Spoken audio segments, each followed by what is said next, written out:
Assalamualaikum warahmatullahi wabarakatuh. Selamat pagi.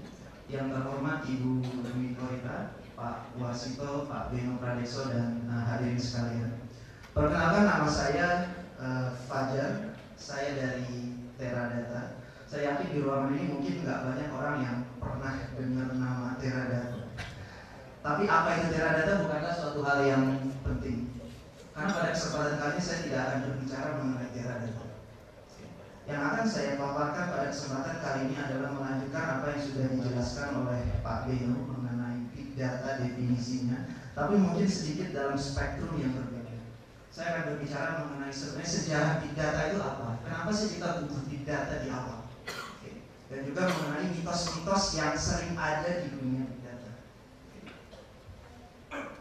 Tapi sebelum saya bicara lebih lanjut mengenai sejarah dan mitos yang ada di dunia big data, saya ada satu cerita. Ini sekitar 5 tahun yang lalu ketika big data di Indonesia mungkin belum terlalu hype. Jadi big data itu belum menjadi suatu tren. Saat itu kemudian saya menerima sebuah dokumen RFP. Jadi ada orang mau melakukan pengadaan, kemudian dia kirim dokumen RFP ke saya. Ketika saya baca dokumen RFP-nya, saya sangat tertarik. Kenapa? Karena judulnya itu adalah pengadaan tentang solusi big data. 5 tahun yang lalu ini suatu hal yang mengejutkan bagi saya, karena belum ada orang yang bicara big data di Indonesia, tapi kecuali mungkin tempatnya Pak Bino. Nah, ketika saya baca dari halaman pertama sampai halaman kelima, kata big data itu disebut sebanyak 27 kali. 27 kali ada kata big data, big data, big data, diulang-ulang terus. Tapi ketika saya kemudian baca sampai akhir di 64 halaman proposal itu, ternyata yang sebenarnya diminta oleh perusahaan ini itu adalah 3 hal. Mereka pengen yang melakukan namanya data source consolidation. Wajar ya, standar, kita punya source di banyak tempat, saya pengen taruh di satu tempat untuk bisa saya analisa. Oke. Yang kedua, mereka mau melakukan yang namanya sales performance reporting. Jadi kalau misalkan saya punya data penjualan, saya pengen lihat penjualan saya hari ini seperti apa, bulan ini kayak gimana, tahun ini kayak gimana, tahun kemarin kayak gimana. Mereka pengen lihat hal seperti itu. Tapi menarik, yang lumayan menggelitik benak saya itu adalah ketika ada statement di bawah tertulis data size-nya adalah 20 GB per bulan. Ini 20 GB per bulan. Kemudian seperti biasa setelah kita dapat dokumen RFP, biasanya kita diundang untuk sesi klarifikasi. Di sesi klarifikasi, saya orang pertama yang tanya, saya dengar dan saya baca ada kata big data disebut berulang-ulang di dokumen RFP ini. Kenapa kita sebut big data? Kemudian saat itu VP IT-nya langsung berdiri dan mengatakan, dia bilang, karena kita biasa menyimpan data itu hanya sekitar 100 MB per bulan. 20 GB per bulan bagi kita itu adalah data yang sangat besar. Oleh karena itu kita sebut dia big data. Orang di dalam ruangan itu yang sudah mengerti big data, mereka banyak yang ketawa. Tapi saya bilang ini bukan suatu hal yang salah. Statement ini nggak salah. Oke? Statement ini tidak salah. Kenapa? Karena memang definisi big data saat itu belum terdefinisi dengan benar. Dan harus diakui vendor-vendor besar seperti Teradata salah satunya, mungkin kita juga banyak dosa dalam membuat definisi yang salah di pasaran. Oke? Jadi sebenarnya apa sih big data itu? Apakah big data itu adalah data dalam ukuran besar? Oke? Apakah kalau memang saya nyimpan data ukuran 10 petabyte itu big data? Nyatanya tidak. Di Teradata kita punya customer yang sudah menyimpan data dalam skala petabytes. Customer besar kita seperti eBay, mereka sudah menyimpan data dalam skala puluhan petabytes. Itu sudah mereka lakukan sekitar puluhan tahun yang lalu. Jadi big data itu bukan semata-mata mengenai data berukuran besar. Apakah big data itu suatu teknologi? Apakah big data itu Hadoop? Apakah big data itu Spark? Apakah big data itu Storm? Nyatanya tidak. Teknologi itu ada, karena teknologi adalah sebuah kendaraan.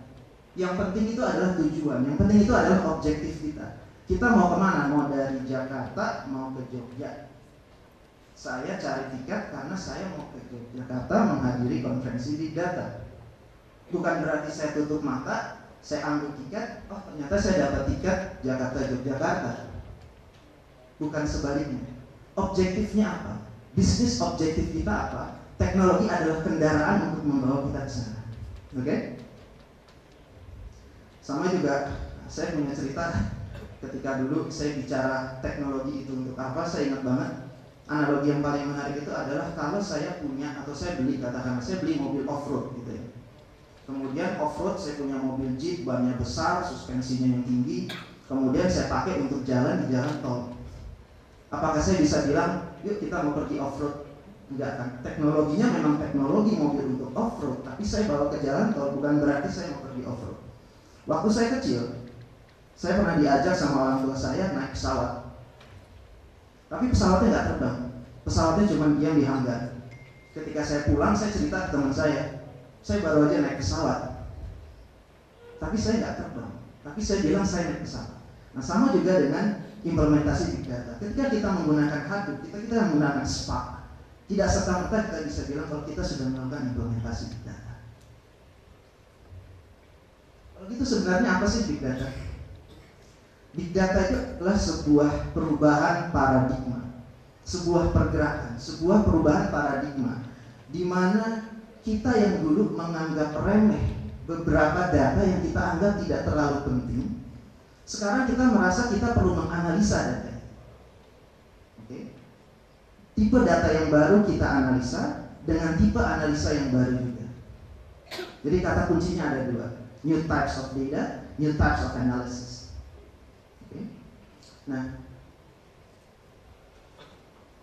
jadi kata kuncinya adalah new types of data and new types of analysis. Sekarang pertanyaannya, kenapa sih kita perlu melakukan analisa?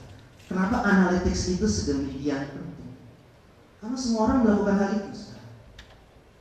Percaya nggak kalau pengemis aja sekarang itu sudah melakukan analytics? Saya sebagai warga negara yang baik, kalau berangkat kantor saya selalu berusaha naik kendaraan umum. Dan dulu waktu saya naik kereta itu kan saya nggak tahu di sini, tapi kalau di Jabodetabek itu dulu kereta kita masih pakai karcis. Dan yang menarik dulu, setiap saya naik kereta, harga tiket kereta itu 5.500. Okay. Ada pengemis yang mangkal sebelum loket, dan ada pengemis yang mangkal setelah loket. Di akhir hari, pengemis yang mangkal sesudah loket itu dapat uang lebih banyak dibandingkan pengemis yang mangkal sebelum loket. Saya iseng tanya ke pengemisnya, Pak, Bapak kenapa mangkal di sini Pak, bukan di sebelah sana? Kan harusnya Bapak menjemput bola lebih awal, saya bilang. Si pengemisnya bilang, gini Mas, harga tiket 5.500, kemudian kembaliannya 4.500. Orang Indonesia itu paling nggak suka nyimpen recehan.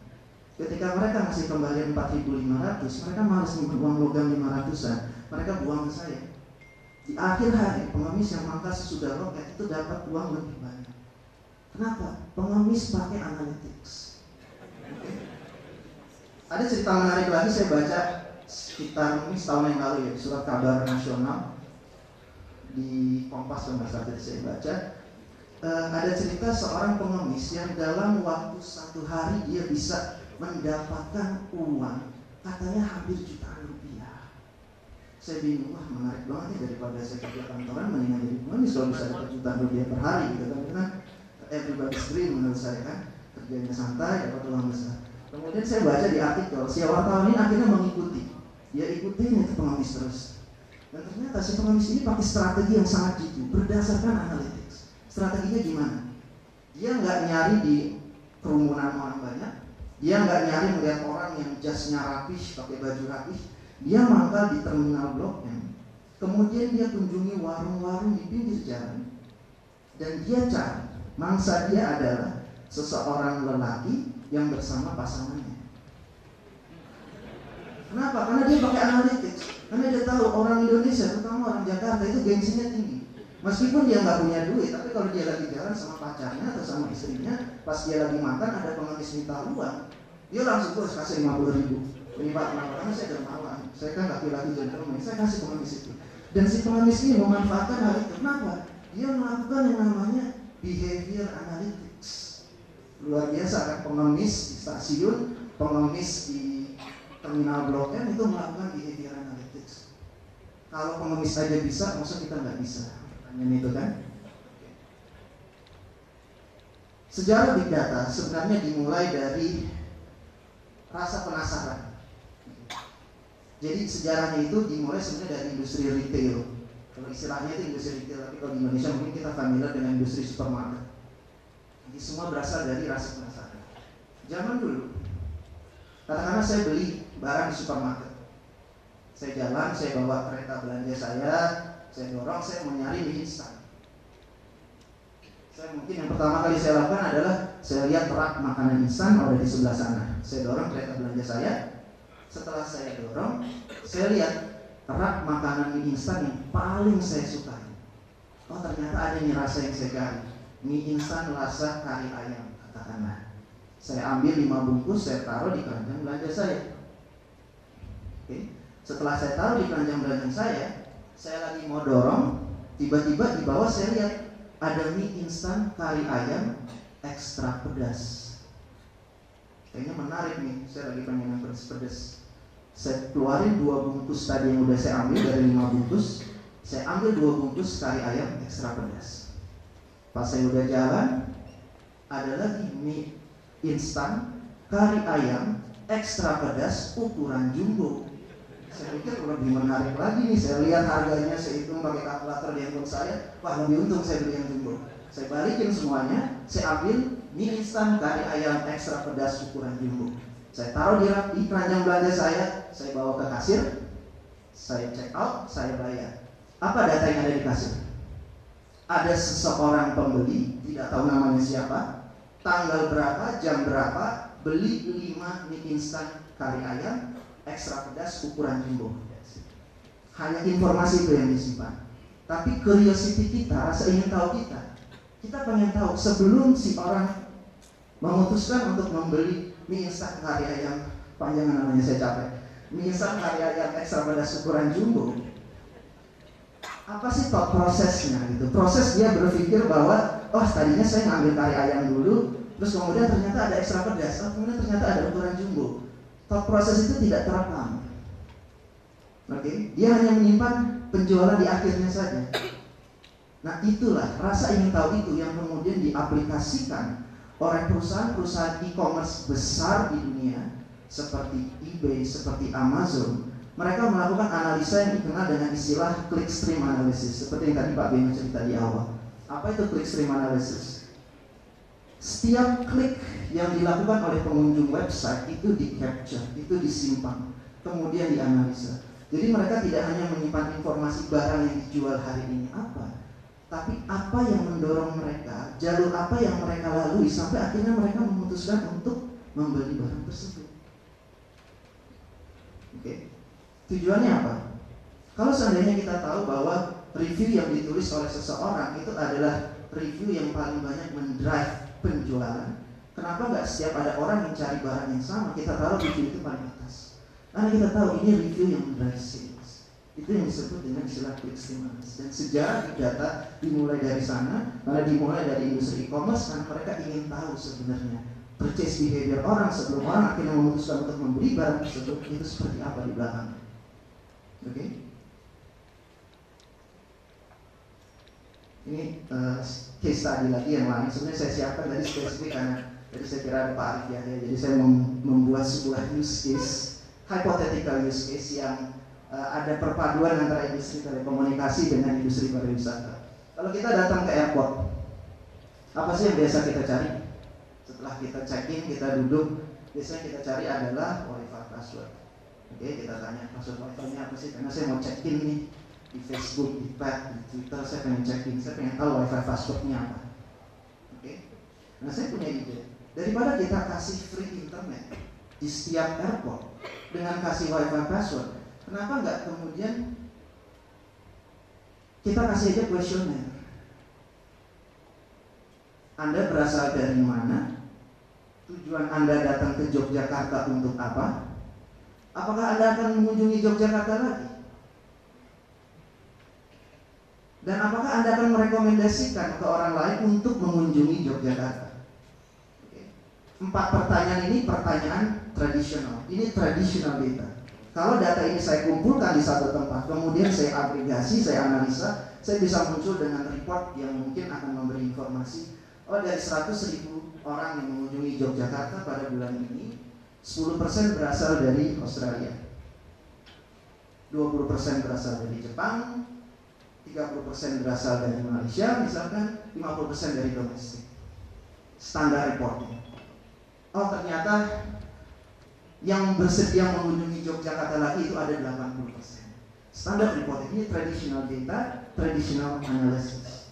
Tapi yang menarik, kita lihat yang paling bawah. Feedback Anda setelah mengunjungi Jogja itu apa? Dulu informasi ini biasa kita taruh di kuesioner. Biasanya enggak kita analisa, hanya sekedar formalitas. Kita pengen lihat orang itu punya feedback apa. Paling kita baca random sampling, kita baca 1-2. Tapi dengan big data analytics, ini big data. Ini data teks yang bisa kita analisa. Kita bisa proses data ini, kita bisa lihat sentimen orang ketika menulis informasi feedback ini apa. Trending topik yang orang tulis di feedback tentang kunjungan mereka ke Yogyakarta itu apa. Oke. Sehingga kita bisa tahu bahwa ketika mereka mengunjungi Yogyakarta, mereka berbicara mengenai heritage, mereka berbicara mengenai historic landmark, mereka berbicara mengenai orangnya, the people. Ini trending topik dari feedback yang mereka masukkan ke dalam kuesioner supaya mereka bisa dapat akses internet gratis. Oke? Jadi daripada kita kasih password, mendingan kita kasih kuesioner. Gunanya apa? Untuk perbaikan. Nah, data ini adalah big data, new types of data, new types of analysis. Hal seperti ini juga yang menarik ya. Sayangnya mungkin di Indonesia saya belum pernah ketemu hal atau mungkin sebuah bisnis di Indonesia yang melakukan hal ini. Tapi di luar sana mereka itu sudah melakukan yang namanya call center voice to text analysis. Jadi kalau saya telepon ke call center, misalkan saya komplain gitu ya ke perusahaan operator mobile seluler, atau mungkin saya komplain ke bank. Ketika saya telepon, mereka tuh udah punya teknologi yang mengkonversi voice saya ke teks, dan teks itu kemudian dianalisa. Tujuannya apa? Mereka pengen tahu orang itu ketika ngomong ke call center sentimennya seperti apa. Mereka pengen tahu call center mana yang paling sering dicaci maki oleh pelanggan. Mereka menganalisa itu big data. Jadi big data pun ada di call center. Nah, tapi yang menarik, text mining oke lah, mungkin udah beberapa banyak melakukan. Tapi yang menarik, ini saya ada cerita lagi mengenai apa yang terjadi di call center. Jadi sekitar, ini masih fresh di benak saya karena sampai sekarang saya masih bawa gondoknya juga. Saya punya kartu kredit dari salah satu bank. Kemudian yang menarik, kartu kredit saya itu tidak bisa tiba-tiba, tidak bisa digunakan untuk transaksi online, tapi bisa dipakai untuk transaksi di mesin EDC. Kemudian saya komplain ke call centernya, saya nggak bisa nih transaksi online. Kata call centernya, oh bapak, itu internet bapak. Saya bilang, internet saya bermasalah, karena saya percaya. Oke, kalau gitu saya coba connect ke wifi. Saya coba, nggak bisa juga. Saya akhirnya coba di kantor saya coba, nggak bisa juga. Saya telepon dia tadi, itu mungkin internet bapak pak. Dia jawab, tetap dengan jawaban yang sama. Akhirnya oke, saya minta teman saya yang duduk di sebelah saya untuk lagi connect ke wifi yang sama dengan saya, melakukan transaksi yang sama. Dia berhasil, saya nggak berhasil. Saya telepon, saya minta ngomong sama supervisornya, dia bilang, sebentar ya pak ya, saya diminta tunggu sampai sekitar 15 menit, kemudian dia balik, pak, internet bapak yang salah. Saya bilang, kok internet saya disalahin terus? Saya bilang, kenapa ini? Oke, ya udah kalau kayak gitu. Saya akhirnya kemudian pulang, kemudian saya menenangkan hati dan jiwa saya karena saya lagi emosi waktu itu. Saya telepon lagi call centernya, mbak, saya mau tanya, gimana cara saya meredeem point? Saya punya poin banyak karena saya sudah pakai kartu kredit ini lebih dari 10 tahun. Saya pengen redeem poin saya, caranya gimana? Kemudian call centernya dengan gaya textbook, sebentar pak ya, oh caranya adalah begini, bapak bisa redeem untuk poin ini dan itu. Oke, saya minta redeem poin untuk saya tukar ke frequent flyer miles, ke salah satu airlines. Itu saya telepon yang keempat kali. Yang kelima kali, kartu kreditnya saya tutup. Oke? Yang menarik, ketika kartu kredit saya tutup, data di call center log itu hanya mengatakan bahwa saya menutup kartu kredit saya, tidak ada informasi yang sama seperti kasus retail yang tadi saya cerita di awal. Tapi tidak ada yang menyimpan informasi dan bahkan tidak ada yang menganalisa apa sih langkah yang dilalui oleh saya sebelum akhirnya saya memutuskan untuk gunting untuk kartu kredit. Ini big data analytics. Kenapa? Karena seandainya dia menganalisa derita yang saya lalui, bahwa saya telepon 3 kali ke call center, dijawab komplain hal yang sama, dijawab bahwa masalahnya internet saya telepon ke 4 kali, cara meredeem point, yang kelima kali saya tutup. Harusnya perusahaan penyedia jasa kartu kredit ini bisa tahu bahwa ini orang sudah berada di step keberapa, yang sebentar lagi dia akan churn, sebentar lagi dia akan tutup kartu kredit. Kenapa? Karena dia menganalisa data sebanyak 3 tahun yang lamanya. Dia analisa bahwa orang yang biasanya mau nutup kartu kredit dan dia adalah pelanggan yang sudah pakai kartu kredit itu sebanyak 10 tahun lamanya mungkin, yang biasa dia lakukan adalah saya mau redeem semua poin saya, baru saya tutup, karena saya nggak mau rugi. Nah ini yang tidak pernah dianalisa. Kalau seandainya kita bisa menganalisa hal ini dan kita bisa simpan informasi ini, saya bisa take preventive action. Kalau ternyata si nasabah ini adalah nasabah yang profitable dan dia sudah nanya-nanya gimana cara meredeem semua poin saya langsung take action. Kalau ternyata dia profitable, saya telepon, saya kasih voucher, saya tawarin bonus, saya tawarin free annual fee dan lain-lain. Ini big data, New types of data, new types of analysis. Semalam pas saya bikin slide ini, saya kepikiran mau ganti, karena katanya ada gubernur tandingan di Jakarta, jadi saya pakai foto tetap Pak Basuki Cahayapurnama. Ini gubernur Jakarta. Pak Basuki Cahayapurnama ini sekitar 4 minggu yang lalu saya baca berita katanya Jakarta akan menjadi salah satu di antara baru sedikit kota-kota di dunia yang bekerja sama dengan Google Waze. Kemudian saya baca artikelnya sampai bawah, saya memahami ternyata yang mau dilakukan oleh Bapak Basuki Cahayapurnama adalah kita mau memberitahu kepada warga Jakarta jalan-jalan mana yang harus kita hindari kalau ada macet. Kalau saya bilang sebenarnya mungkin di Jakarta semua macet, nggak bisa dihindari. Nggak tahu kalau gubernur yang baru nanti ya, katanya kan ada gubernur tandingan. Tapi sebenarnya yang lebih penting itu bukanlah menganalisa secara real time dan memberitahu data jalan mana yang harus kita hindari. Akan jauh lebih penting lagi kalau data itu kita simpan secara historical data, kita kumpulkan. Jadi bukan sesuatu yang sifatnya just in time reaktif, tapi kita kemudian caranya adalah dengan mencoba mendapatkan yang namanya traffic hotspot.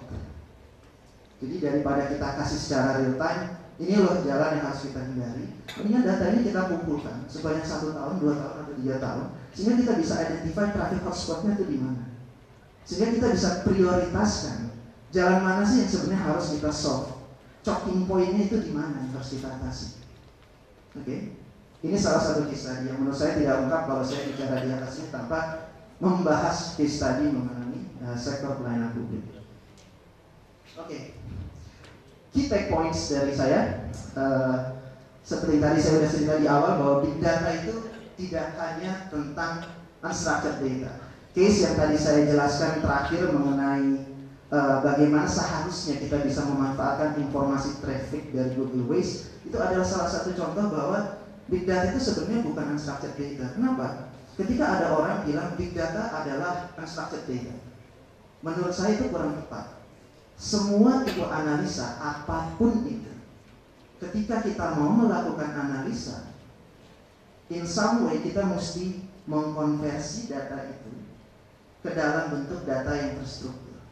Setuju? Sekarang pertanyaannya tinggal bagaimana kita mengkonversinya dan kapan kita mengkonversinya. Sehingga kalau saya berbicara sedikit teknis, di dunia big data analytics itu ada terminologi yang namanya schema on load sama schema on read, atau istilah lainnya structure on load sama structure on read. Itu artinya ketika data itu masih dalam bentuk unstructured atau semi-structured, ketika saya load ke dalam platform saya untuk melakukan analisa, apakah ketika saya load dia sudah saya konversi ke dalam bentuk yang terstruktur, atau saya konversinya itu ketika saya mau melakukan analisa.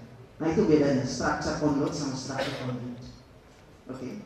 Jadi lagi-lagi saya tekankan, salah satu mitos yang sering ada adalah big data itu unstructured data. Mau data video, mau data suara, mau data gambar. Contoh yang tadi saya berikan, gambar itu sebenarnya kan matriks. Matriks itu data terstruktur. Saya konversi, saya layering, saya operasikan kalkulasi matematis, saya bisa tahu daerah mana yang sebenarnya traffic hotspot. Itu data terstruktur. Meskipun buktinya kata orang image itu unstructured data. Jadi tidak mungkin kita bisa melakukan analisa tanpa di satu titik kita melakukan konversi terhadap data yang terstruktur.